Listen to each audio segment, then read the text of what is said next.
Il figlio della vittima da Connecticut, la moglie da New Jersey, arrivarono lo stesso giorno. Fu tra madre e figlio, e anche per il comitato di ammissione che erano presenti, un incontro molto spiacevole.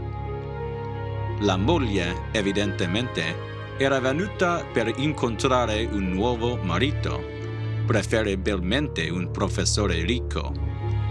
Il figlio per impedirglielo, ma soprattutto per sapere come e perché suo padre era stato ucciso e da chi e infine se il comitato di ammissione lo accoglierebbe ancora all'Università di Pennsylvania. Puoi tornartene a New Jersey, non c'è nulla per te. Questo lo dici tu? Non lo dico io, loro dicono che non trovano le foglie. Il mio padre aveva la mia domanda d'ammissione. Sono sicuro che tu possa scrivere il tuo saggio di nuovo. Non è stato fantastico in ogni caso. Mettiamoci d'accordo. Forse potresti fare domanda del collegio comunità di Bucks County e poi prendiamo un po' di cipolle e andiamocene. Non faccio domanda da un collegio comunità. Forse resto qui a Penn. Ci sono venuto per Spring Fling una volta, molti anni fa. Swayze è ancora molto popolare. Non mi ricordo bellissimo. Sì, forse ci resto. Nel pile di Vanderbilt, con mio padre, spesso pensavamo di tornare. Abbiamo parlato di affittare un appartamento al Radiant e di far vita qui. Con tuo padre?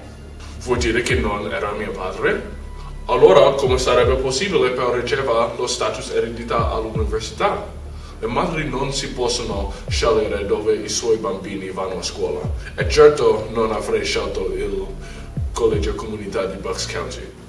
D'altra parte, dei soldi che si risparmiasse sulle tasse scolastiche, tu spenderesti sulla casa di spiaggia. Ma le scuole i padri scelgono. E Giorgio ha scelto Penn. Lo amavo e piango la sua morte adesso. Ma più importante era il mio biglietto ad un Ivy. Tu attribuisci troppa importanza al fatto di essere andata a letto con un giocatore di football americano da Penn. O con tutta la squadra? O con tutta la squadra? O con tutta la squadra? Basta!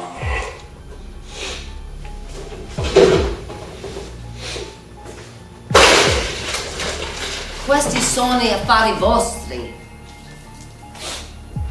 Io voglio sapere da lei, signora Roccella, se ha qualche ragione o sospetto dell'uccisione di suo marito.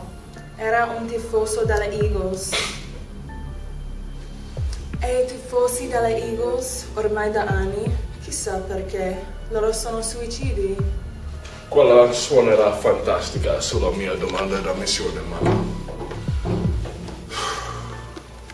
E lei? Che cosa pensa? Che cosa sa? Sulle ragioni per cui è stato ucciso? Sì. Niente.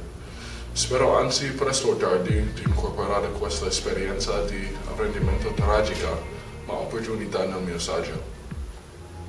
Il figlio raccontò della decisione del padre di consegnare a mano la sua domanda al preside, del suo rammarico di non aver potuto accompagnarlo lungo la passeggiata Locust, della telefonata con cui il padre gli assicurava di aver fissato l'incappamento della stampante in biblioteca.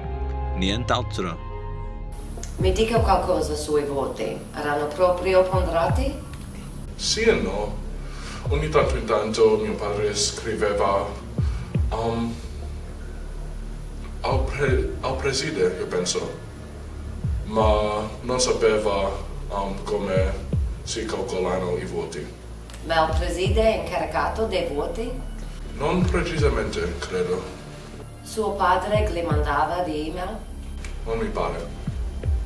Rispondeva ai commenti su Facebook di suo padre? Sì. Aveva il principale un amico sul comitato di ammissione? Non lo so.